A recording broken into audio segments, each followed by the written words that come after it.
Hello everyone, my self Swapnil sir. और इस video में डिस्कस करने वाले हैं क्लास 9 का मैथमेटिक्स। हम लोग डिस्कस करते हैं चैप्टर नंबर 6 जो कि है लाइंस एंड एंगल्स। ठीक है, तो आज अपने एक नया टॉपिक स्टार्ट करने वाले हैं। लास्ट क्लास में याद होगा तो मैंने जो भी पेयर्स ऑफ एंगल्स अलग थियोरेटिकल पार्ट था पेयर्स ऑफ एंगल्स का, और उसमें कुछ एग्जांपल्स भी मैंने करा दिए थे। आज की क्लास में एक नया टॉपिक स्टार्ट करेंगे जो कि है parallel lines and transversal line. ठीक है, तो parallel lines and transversal lines को स्टार्ट करने से पहले मैं एक चीज बता दूं, तुम लोग के जो सब्जेक्टिव जो पेपर्स हुए थे रिसेंटली, ठीक है, वो सब चेक हो गए मैथमेटिक्स के। और मैंने जो सब पेपर्स चेक करके मैंने रिजोक्सी के ऑफिस में वापस सबमिट कर दिए हैं। तो जिनको भी अपने अपने पेपर्स उठाने होंगे वो उठा सकता है। बस मैथ्स के चेक हुए हैं, बायो का भी मेरे ख्याल से हुआ है, लेकिन फिजिक्स केमिस्ट्री भी बचा है। तो तुम लोग ये भी कर सकते हो कि वेट करो थोड़े दिन और उसके बाद लास्ट में आके वापस सबके पेपर्स एक साथ कलेक्ट कर सकते हो। ठीक है, तो तब तक के लिए मैं तुम लोग को एक और चीज बता दूं कि मैथमेटिक्स में हर एक शीट के ऊपर मैंने उनके रिमार्क्स लिखे हैं कुछ। ठीक है, तो तुम लोग को क्या करना है, जो भी मैंने रिमार्क्स लिखे वो तुम लोग के जो भी गलतियां कर रहे हो पेपर में या फिर कोई भी इश्यूज हो रहे हैं, तो जो भी है तुम लोग को मैं इन्फॉर्म करने के लिए वन बाय वन सबको अलग अलग रिमार्क्स दिए हैं। तो उसमें एक बार देखो, कुछ मैंने रिमार्क दिया कि अगर ये गलती कर रहे हो तो उसको कोशिश करो कि नेक्स्ट पेपर में सुधारे। ठीक है, बस ये जो रिमार्क्स है वो तुमको सीख के निकलना है। और जो भी मैंने कुछ कहा है, किसी किसी को ये भी कहा है कि पेपर्स वापस से अटेम्प्ट करो, कुछ क्वेश्चन जो तुम्हारे थ्योरेटिकल पार्ट नहीं है वो भी वापस से करो। तो सबके लिए कुछ अलग अलग रिमार्क्स दिए हैं, तो अपने अपने हिसाब से जो भी है वो सब करना है तुम्हें। ठीक है, चलो फिर वो सब रिमार्क्स देखना, जो भी है गलतियां सुधारना, नेक्स्ट पेपर में वापस से गलतियां सेम नहीं होनी चाहिए। चलो फिर स्टार्ट करते हैं आज का नया टॉपिक जो कि है parallel lines and transversal line. तो पैरेलल लाइंस हमने पहले भी सुना है, देखा है हर जगह कि दो लाइंस पैरेलल कब होते हैं, जब दोनों एक दूसरे को इंटरसेक्ट नहीं करेंगे। यूजुअली पैरेलल लाइंस एक प्लेन में ही होते हैं। एक प्लेन का मतलब कि जो बोर्ड है वो एक प्लेन है, तो दोनों लाइंस इसी प्लेन में कहीं ना कहीं ड्रॉ होंगे। तो दो पैरेलल लाइंस का मतलब क्या है कि ऐसे दोनों लाइंस कभी भी एक दूसरे को इंटरसेक्ट नहीं करने वाले, कि एक दूसरे के ऐसे आजू बाजू में चलेंगे। जैसे कि दो पैरेलल रोड्स चल रहे हैं तो इसका मतलब वो पैरेलल लाइंस ही है। ठीक है, पैरेलल ही चल रहे हैं तो इसका मतलब पैरेलल लाइंस। तो पैरेलल लाइंस अगर भी ये एल है और ये एम है, तो मैं इसको रिप्रेजेंट कैसे करता हूं पैरेलल लाइंस को, कि the line L is parallel to the line M. तो यहां पे मैंने ये जो शब्द किया है, ये इसका मतलब क्या है, पैरेलल टू। ठीक है, दो लाइंस का मतलब क्या है, वो पैरेलल टू है। कई बार मैं इसको ऐसे भी लिखते हैं पैरेलल। ठीक है, ये भी कई बार यूज करते हैं, तो उसका भी अगर कई किताबों में दिख रहा है ये है तो इसका मतलब भी पैरेलल है। ठीक है, तो इसको ऐसे भी लिख सकते हैं, L is parallel to M. तो ये सिंबॉलिक मीनिंग है कि दो लाइन जब पैरेलल है, कि एक दूसरे के से पैरेलल जा रहे हैं, तो इसका मतलब वो कैसे लिखोगे, तो ऐसे लिखोगे। If any two lines line the same plane, यहाँ पे सेम प्लेन इंपॉर्टेंट है। ठीक है, इंपॉर्टेंट क्यों है, क्योंकि अगर दोनों लाइंस सपोज देखो ऐसे जा रहा था, ठीक है, सपोज ऐसा कुछ जा रहा था, सपोज पैरेलल है। ठीक है, ये एक लाइन ऐसे जा रही है, ये भी लाइन ऐसे जा रही है, पैरेलल। अगर ऐसे हो गया तो इंटरसेक्टिंग। लेकिन एक और टाइप ऑफ लाइंस एग्जिस्ट करती है, वो है ऐसी वाली लाइंस। ये लाइन ऐसी जा रही है और ये लाइन ऐसी जा रही है, तो ये प्लेन के अंदर डायग्राम नहीं बन रहा है, ये 3D डायग्राम है कि ये अंदर बाहर हो रहा है और ये ऐसे ऐसे जा रहा है। तो इसको एक प्लेन में डायग्राम नहीं बना सकते ऐसा, ये अंदर बाहर और ये लेफ्ट राइट। तो ये लाइंस पैरेलल भी नहीं है। और देख सकते हो ये लाइंस एक दूसरे को इंटरसेक्ट करेंगे, कभी कभी इंटरसेक्ट नहीं करेंगे। तो ये भी एक तीसरी प्रकार की लाइन होती है जिनको कहते हैं हम लोग स्क्यू लाइंस, जो कि अभी तुम्हें पढ़ने की जरूरत नहीं है, वो सब आगे हायर एडवांस्ड मैथमेटिक्स है। ठीक है, चलो फिर तो दो ही लाइंस हमें समझनी है जो भी प्लेन में बनती है, आइदर दोनों लाइंस इंटरसेक्टिंग होंगी या फिर दोनों लाइंस पैरेलल रहेंगी। तो देखो दो लाइंस पैरेलल, ये सब मैंने लिखा है, and do not intersect each other when produced on either side.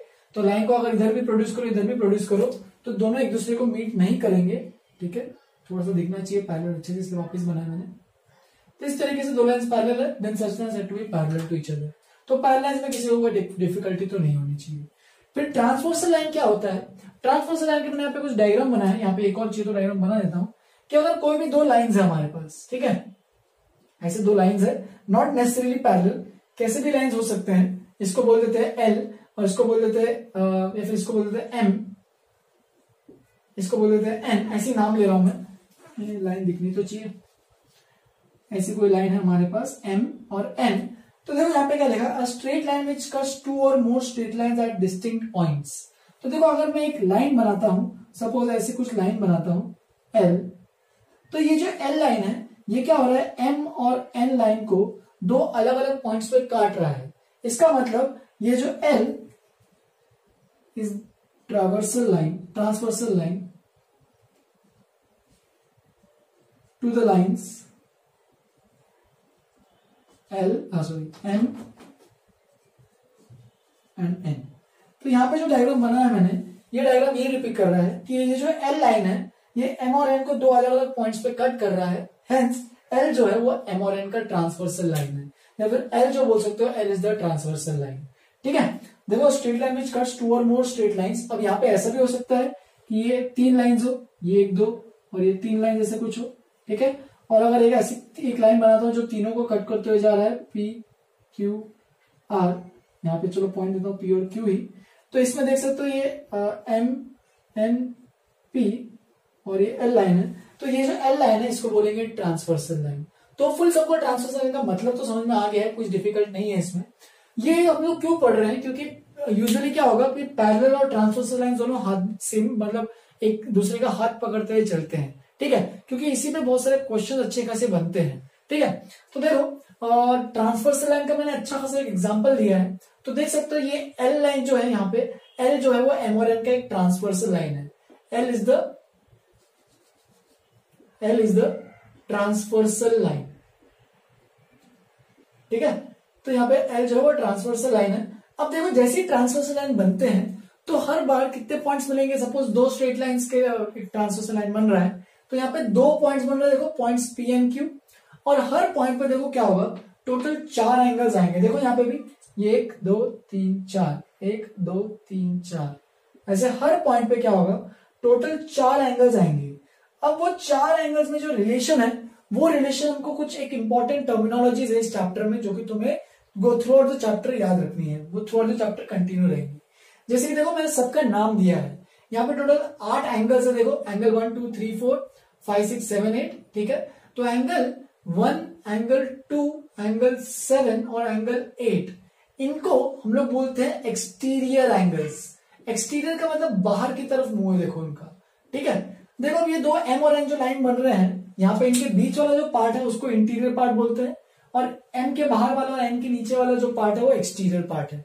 इसीलिए ये जो एंगल देखो 1 एंगल 2 एंगल 7 एंगल और 8 एंगल, ये मुंह इनका बाहर की तरफ है, हेंस इसको बोलते हैं exterior angles. And of course जो बचे हैं angle 3, angle 4, angle 5 and angle 6, these are known as interior angles. देख सकते हो ये जो चारों एंगल जो बन रहे हैं उनका वो जो पार्ट कहां पे है, वो अंदर की तरफ है। ठीक है, देखो 3 4 5 6, तो ये जो चारों एंगल्स है वो दो M और N लाइंस के अंदर की तरफ है, इसलिए उनको बोलते हैं इंटीरियर एंगल्स। फिर इसके बाद कुछ पेयर्स ऑफ एंगल्स के भी इंपॉर्टेंट नाम है, ये बहुत ही इंपॉर्टेंट कंसेप्ट है, मैंने यहाँ पे स्टार मार्क भी किया है, इसको अच्छे से याद रखना है तुम्हें। ठीक है, the types of pair of angles in a transversal line. तो जब भी एक ट्रांसवर्सल लाइन बनती है तो अलग अलग टाइप ऑफ टर्मिनोलॉजीज इंट्रोड्यूस होती है। ठीक है, जैसे कि करस्पॉन्डिंग एंगल्स एक पहला आता है। करस्पॉन्डिंग एंगल्स कौन से एंगल्स होते हैं, the angles on the same side of a transversal line if both lie either above और बिलो द टू लाइंस। ठीक है, जैसे कि तुम्हें बस नाम याद रखना है, तो देखो सीधा एंगल्स याद रखो।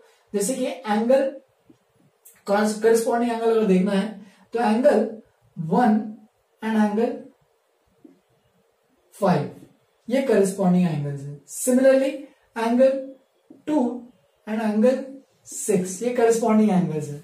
सिमिलरली एंगल 3 एंड एंगल 7, ये करस्पॉन्डिंग एंगल्स है। फाइनली एक और एंगल 4 एंड एंगल 8, तो ये सब करस्पॉन्डिंग एंगल्स है। ध्यान से देख सकते हो कि देखो ये यहां पे जो ऊपर बन रहा है, यहां पे भी उसी का वो जो पार्ट है, दोनों एक साइड में लाई कर रहे हैं। देखो M N लाइन के भी ऊपर लाई कर रहा है, ये भी M लाइन के ऊपर लाई कर रहा है, तो इसको बोलते हैं करस्पॉन्डिंग एंगल्स। 2 और 6, देखो ये भी उसके ऊपर है और ये भी इसके ऊपर है। देखो ऐसा नहीं है कि मतलब ये इस साइड और ये इस साइड है, ये भी राइट हैंड साइड में बन रहा है और ये भी राइट हैंड साइड में, ये लेफ्ट हैंड साइड में बन रहा है तो ये भी लेफ्ट हैंड साइड में, ये अगर लेफ्ट में नीचे में बन रहा है तो यहाँ पे भी लेफ्ट में नीचे में, और ये 3 और ये भी 7, देखो लेफ्ट राइट में नीचे में तो ये भी राइट में नीचे में। तो ऐसे 4 जो एंगल्स मैंने बनाए हैं इनको बोलते हैं करस्पॉन्डिंग एंगल्स। ठीक है, फिर उसके बाद आते हैं अल्टरनेट एंगल्स। अब जैसे कि करस्पॉन्डिंग कहता है कि नाम में देखो करस्पॉन्डिंग, कि एग्जैक्टली करस्पॉन्डिंग उसके नीचे होना चाहिए या फिर उसके बाजू उसके ऊपर होना चाहिए, ऐसा। ठीक है, तो करस्पॉन्डिंग का तो हो गया। अब अल्टरनेट क्या है, उसका अपोजिट। अल्टरनेट मतलब उसका exactly opposite, the pair of angles on the opposite sides of the transversal line. तो देखो जैसे कि अब इसमें यहाँ पे 2 पार्ट्स हैं, अल्टरनेट इंटीरियर एंगल्स और अल्टरनेट एक्सटीरियर एंगल्स। तो इंटीरियर और एक्सटीरियर हमने पहले देख लिए कि ये इंटीरियर है और ये एक्सटीरियर है, ठीक है, दो टाइप ऑफ एंगल्स देख लिए। अब एंगल 1 2 7 8, 1 2 7 8 ये क्या है, एक्सटीरियर एंगल्स है। और अगर मुझे इसमें अगर अल्टरनेट एंगल्स देखना है, जैसे कि अल्टरनेट एक्सटीरियर एंगल्स में अगर देखना है, तो अल्टरनेट का मतलब क्या है कि 1 and 7, एंगल 1 एंड एंगल 7, तो इसको बोलेंगे तुम लोग क्या बोलोगे, अल्टरनेट एक्सटीरियर एंगल्स। देखो अपोजिट की बात कर रहा है कि ये लेफ्ट हैंड साइड में है तो ये राइट हैंड साइड में है। Similarly angle 2 and 8, angle 2 and angle 8, these are also alternate exterior angles. देखो बाहर की तरफ है दोनों मुंह और अल्टरनेट है, अपोजिट साइड पे है। सिमिलरली अल्टरनेट इंटीरियर एंगल्स कौन से रहेंगे, तो इंटीरियर कौन सा, 3 4 5 6, 3 4 5 6 इंटीरियर है, तो एंगल 3 एंड एंगल 5 ये अल्टरनेट इंटीरियर एंगल्स है। एंड ऑफ कोर्स एक और कौन सा, एंगल 4 एंड एंगल 6 ये भी अल्टरनेट इंटीरियर एंगल्स है। बस तुम लोग ये सब जो वर्डिंग देखे उस पर ध्यान मत दो, जो मैं एंगल्स बता रहा हूं उसको बस समझो कि कौन सा करस्पॉन्डिंग है, कौन सा अल्टरनेट इंटीरियर, कौन सा अल्टरनेट एक्सटीरियर, ठीक है। जिन चारों एंगल्स को साथ में बोलोगे तो ये बोल सकते हो ये चारों एंगल्स अल्टरनेट है। बस अल्टरनेट में दो हिस्से हैं, इंटीरियर एंड एक्सटीरियर, ठीक है। हम लोग करस्पॉन्डिंग में से दो हिस्से नहीं कर सकते क्योंकि करस्पॉन्डिंग में देखो ये एक्सटीरियर है तो ये इंटीरियर है, तो एक्सटीरियर इंटीरियर का ऐसे चक्कर चलते रहेगा। जैसे कि 4 और 8, देखो 4 और 8, तो 4 इंटीरियर है लेकिन 8 एक्सटीरियर है, तो ऐसे करस्पॉन्डिंग में दो हिस्से नहीं बना सकते जैसे हमने अल्टरनेट में बनाया। फिर इसके बाद कंसेक्यूटिव इंटीरियर, को इंटीरियर और अलाइड एंगल्स। देखो यहाँ पे इंपॉर्टेंट है, ये बहुत इंपॉर्टेंट है। कई बार हम लोग जब पहले पढ़ते थे इसको ये सब अलाइड एंगल जो भी नाम दिया है इसको एडजेसेंट एंगल्स भी बोला जाता था, ठीक है। लेकिन यहाँ पे देखो भी एंगल्स कौन से, the pair of interior angles, interior कौन सा है, 3 4 5 6, 3 4 5 6 on the same side of the traversal line. तो ये जो ट्रावर्सल लाइन है उसके सेम साइड में होनी चाहिए। जैसे कि यहाँ पे दो एंगल्स है, जैसे कि वो कौन से, एंगल 3 एंड एंगल 6 ये को इंटीरियर बोलो, एंड दूसरा जो है वो है एंगल 4 एंड एंगल 5। तो ऐसे टाइप के एंगल्स को बोलते हैं को इंटीरियर बोलो, कंसेक्यूटिव इंटीरियर बोलो, अलाइड एंगल्स बोलो, या फिर एडजेसेंट एंगल्स भी एक नाम यूज करते हैं, क्योंकि याद होगा एडजेसेंट एंगल्स का जो हमने डेफिनेशन देखा था वो उसी को ये फॉलो करेगा एग्जैक्टली, एडजेसेंट एंगल्स, ठीक है। चलो तो लिख लो इसको अच्छे से, और भी एक इस पे कुछ मैं थ्योरम्स और एक्सियम्स बताऊंगा, पहले इतना कंसेप्ट क्लियर होके अच्छे से समझ लो। चलो फिर आगे प्रोसीड करते हैं। नेक्स्ट टॉपिक है हमारे पास, जो अभी तो मैंने बस बेसिक आइडिया दिया है, लेकिन उसी से अपना बहुत सारे क्वेश्चन भी बनने वाले हैं। जो मेन क्वेश्चन जो बनते हैं वो इस कुछ एक्सियम्स एंड थ्योरम्स है, कुछ ट्रांसवर्सल और पैरेलल लाइंस के बीच में, उन्हीं से कुछ ना कुछ तो थ्योरम्स बनते हैं और एक्सियम्स, ठीक है। तो हम लोग उन एक्सियम और उन थ्योरम्स को हम लोग डिस्कस करने वाले हैं। याद होगा, वापस से याद दिला दूं कि एक्सियम और थ्योरम्स में डिफरेंस क्या होता है कि एक्सियम्स के लिए कोई स्पेसिफिक प्रूफ नहीं होता, जस्ट बाय एनालिसिस या फिर कुछ डायग्रामेटिकली रिप्रेजेंटेशन या फिर कुछ डेटा, प्रीवियस डेटा जो भी है उससे हम लोग ये चीज अपने आप बाय डिफॉल्ट हो जाती है, ठीक है। बेसिकली एक स्टेटमेंट है, हमें पता नहीं है ट्रू या गलत, मतलब ट्रूथ स्टेटमेंट इसका ट्रूथ है या नहीं है पता नहीं, हम लोग कुछ वैलिडेट करते हैं यूजिंग कुछ गिवन डेटा, ठीक है। तो जैसे कि यहाँ पे एक्सियम्स कुछ दो ही एक्सियम्स है और टोटल 4 थ्योरम्स है इसमें, तो हम लोग एक एक करके सब थ्योरम्स देखने वाले हैं। इनफैक्ट मैंने टोटल 2 और 4 6 बोले हैं, वैसे तो 6 नहीं है, इनफैक्ट 3 ही है, एक एक्सियम और 2 थ्योरम है। बाकी एक जो एक्सियम है उनके कॉन्वर्स है, और बाकी जो थ्योरम्स है वो बाकी जो थ्योरम्स के जो बचे हैं उनके कॉन्वर्स है। मतलब x इक्वल टू y है तो y इक्वल टू x वाला चक्कर है, ठीक है। दिखाता हूं, पहले एक्सियम से स्टार्ट करते हैं। 2 एक्सियम्स है। Axiom 1, if a traversal intersects two parallel lines then each pair of corresponding angles is equal, ठीक है। तो 2 पैरेलल लाइंस है हमारे पास ऐसे कुछ, ठीक है। इसको बोलते थे ये A, ये B, यहाँ पे ये C, ये D। तो 2 पैरेलल लाइंस है यहाँ पे हमारे पास, और अगर यहां से हमारे पास एक ट्रांसवर्सल लाइन जा रही है, ठीक है, चलो वो लाइन बोल देते हैं L, ठीक है। तो यहाँ पे कुछ एंगल्स मार्क कर देता हूं, एंगल 1, एंगल 2, एंगल 3, एंगल 4, 5, 6, 7 और 8। तो जब भी 2 पैरेलल लाइंस होंगे तो तुम हमेशा एक चीज देख सकते हो कि अगर तुम यहाँ पे बैठ के प्रोट्रैक्टर से अपना मेजर करते हो कि कितना एंगल का है, और यहाँ पे भी अगर प्रोट्रैक्टर से मेजर करते हो कितना एंगल का है, तो तुम क्या बोल सकते हो, एंगल 1 जो है वो क्या रहेगा, एंगल 5 के बराबर। सिमिलरली एंगल 2 जो है वो क्या रहेगा, एंगल 6 के बराबर। सिमिलरली एंगल 3 जो एंगल 7 के बराबर रहेगा, एंड एंगल 4 जो है वो एंगल 8 के बराबर रहेगा। इसका मतलब ये चीज तुम प्रोट्रैक्टर से कर सकते हो, इसका कुछ प्रूफ नहीं है, बस तुम डायग्राम दो लाइंस बनाओ पैरेलल और देखो कि ये जो लाइन है इसका एंगल कितना बन रहा है, तो इसका भी एंगल उतना ही बनेगा। इसका एंगल कितना बन रहा है, यहाँ पे चलो मार्क कर देता हूं, ये अगर डबल से मार्क करते चलो, ये 2 है, ये 3 है और ये ऐसे 4 है। ठीक है, मैं ऐसे कुछ मार्क कर रहा हूं ताकि तुम लोग को अच्छे से डिपिक्ट हो सके कि ये सब क्या चल रहा है। तो ये 1 एंगल है, ये 1 एंगल तो 5 एंगल के बराबर हो जाएगा, 2 एंगल है वो 6 एंगल के बराबर हो जाएगा, 3 एंगल है वो 7 एंगल के बराबर हो जाएगा, और 4 जो एंगल है ये 8 एंगल के बराबर हो जाएगा। मैंने बस डिपिक्ट करने के लिए इसको ऐसे लिखा है, तुम अच्छे से डायग्राम में ड्रॉ कर सकते हो या फिर सिंगल लाइन से भी रिप्रेजेंट कर सकते हो। ये मैं बस दिखाने के लिए किया हूं कि यहाँ पे भी एक है, यहाँ पे भी एक है, मतलब ये दोनों एंगल्स इक्वल है। बट याद रखना ये बस पैरेलल लाइंस है तभी होगा कि जब A B and C D, A B is parallel to C D, ऐसे दो लाइंस है, and L is the transversal line. अगर ऐसा कुछ है तो ही ये होगा। अगर ए बी और सी डी पैरेलल नहीं है तो इसका मतलब करस्पॉन्डिंग एंगल्स इक्वल नहीं होंगे। तो यही बोल रहे हैं, each pair of corresponding angles is equal. कब, जब पैरेलल लाइंस है तब। इसको करस्पॉन्डिंग एंगल एक्सियम भी कहते हैं। ठीक है, करस्पॉन्डिंग एंगल के लिए कोई प्रूफ नहीं रहता है, डायरेक्टली ये बाय डिफॉल्ट यूजिंग ट्रुथ और वैलिड स्टेटमेंट्स या फिर डायग्राम से ही हम लोग इसको वैलिडेट कर सकते हैं। फिर इसके बाद एक्सियम 2 जो है वो क्या है, एक्सियम 1 का कन्वर्स है, मतलब उसका एग्जैक्टली अपोजिट है। देखो एक्सियम में क्या लिखा है, if transversal line intersect two parallel lines then each pair of corresponding angles are equal. तो एक्सियम 2 क्या रहेगा, तो एक्सियम 2 रहेगा if a transversal line intersects two lines, एक ट्रांसवर्सल लाइन है, ठीक है, वो दो लाइंस को ऐसे इंटरसेक्ट कर रहा है, और वो दो लाइंस के अगर एक भी पेयर ऑफ करस्पॉन्डिंग एंगल्स ऐसे इक्वल निकला तो ये दोनों लाइन जो रहेंगे वो दोनों पैरेलल रहेंगे। ठीक है, तो यहां पे हम लोग इफ यहां से पैरेलल से स्टार्ट किया था, देन यहां पे पहुंचे थे। यहां पे क्या है, if pair of corresponding angles is equal, तो एक पेयर ऑफ करस्पॉन्डिंग एंगल अगर एक भी पेयर अगर इक्वल रहा तो the lines are said to be parallel. तो इसी का एग्जैक्टली कॉन्वर्स है कि अगर ये है स्टेटमेंट तो ये, और अगर ये x इक्वल टू वाई है तो यहाँ पे y इक्वल टू x है। ऐसी बाकी थ्योरम्स भी है, टोटल 4 थ्योरम्स है, लेकिन एक थ्योरम बताऊंगा उसका फिर कॉन्वर्स आएगा, फिर दूसरा थ्योरम मतलब थर्ड थ्योरम बताऊंगा फिर उसका भी कॉन्वर्स आएगा। तो ऐसे टोटल 4 थ्योरम है। सिंपल आइडिया है, डिफिकल्ट नहीं है। चलो ये एक्सियल वाला चक्कर तो तुम लोग को होपफुली क्लियर हो गया है कि करस्पॉन्डिंग एंगल्स क्या रहेंगे, हमेशा इक्वल।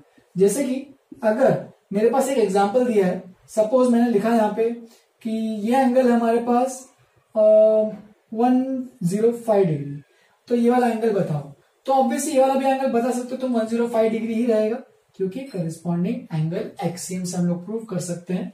इसका यूज करना आपसे जब भी एग्जाम में लिखोगे तो ये सब चीजें प्रूव करने के लिए तुम्हें स्टेटमेंट्स देने पड़ते हैं कि अच्छा ये एंगल दिया और ये एंगल ये क्यों इक्वल हुआ, तो करस्पॉन्डिंग एंगल एक्सियम की वजह से।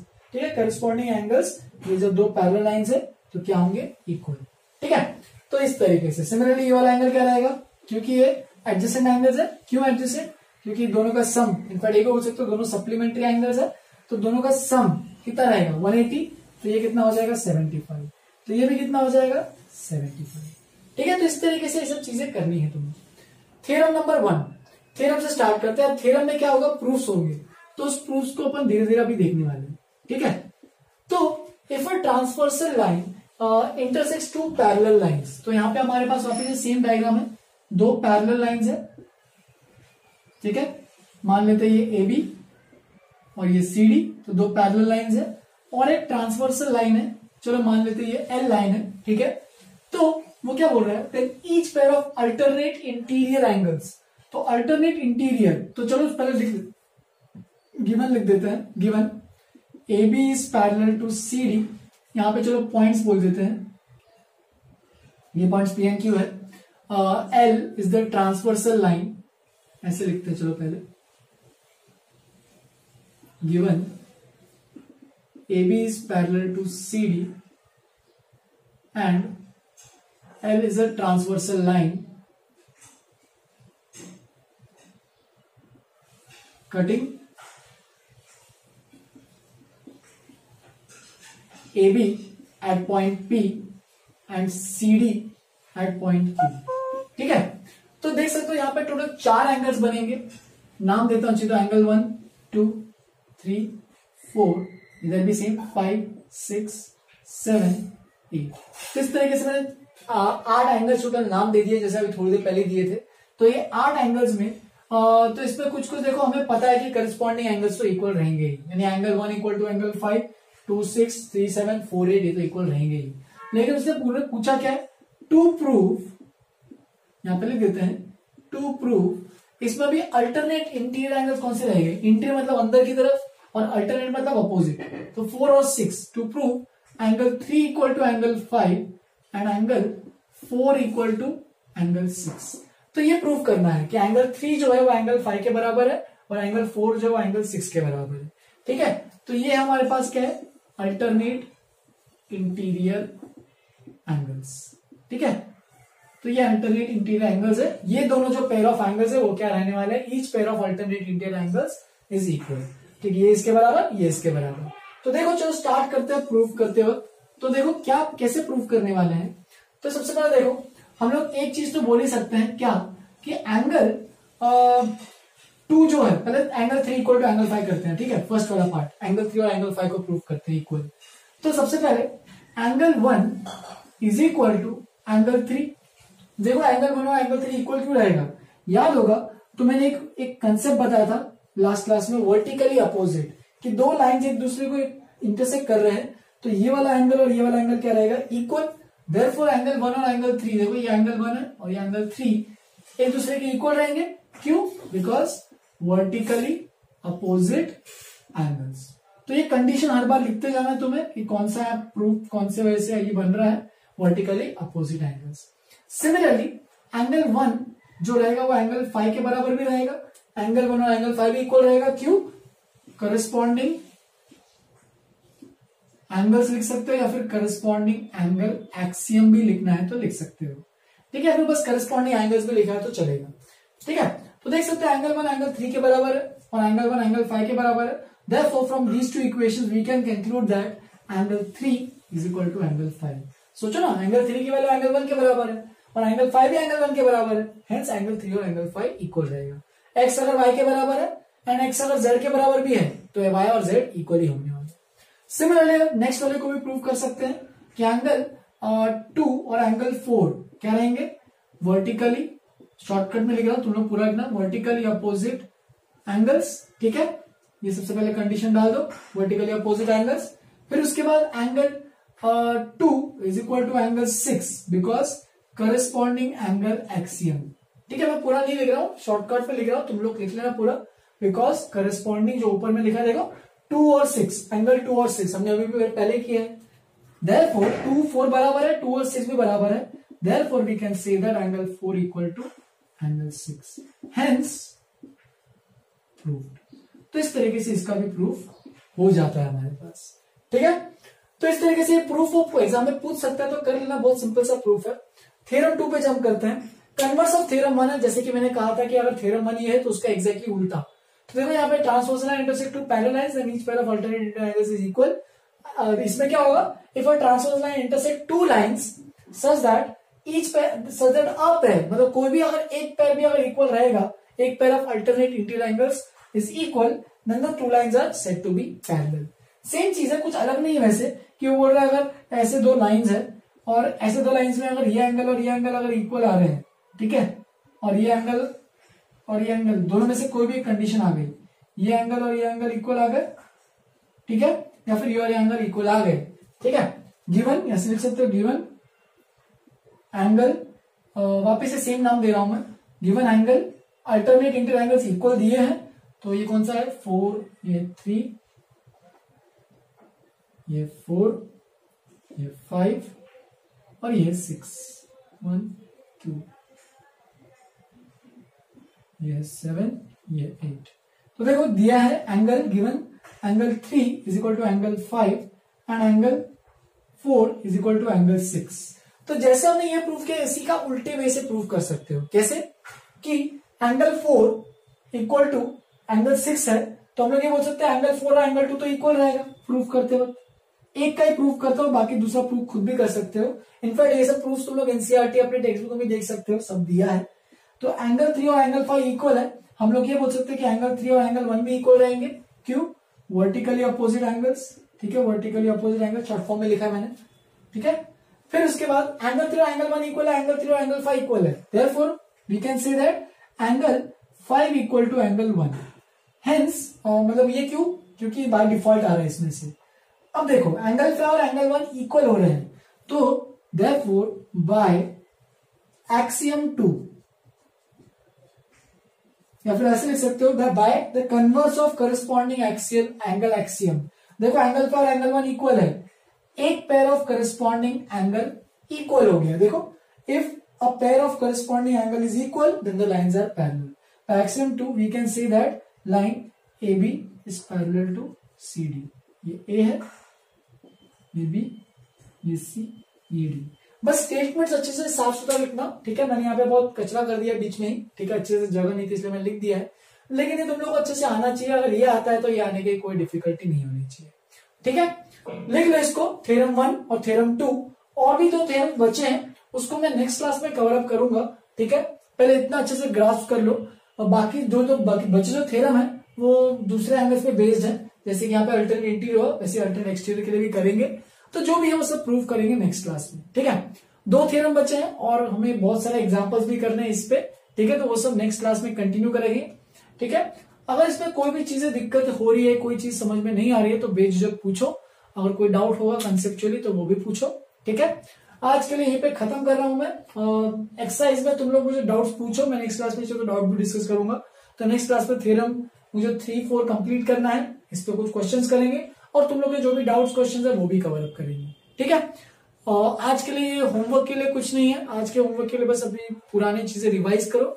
आज के लिए यहीं पे खत्म करते हैं। Have a good day, enjoy.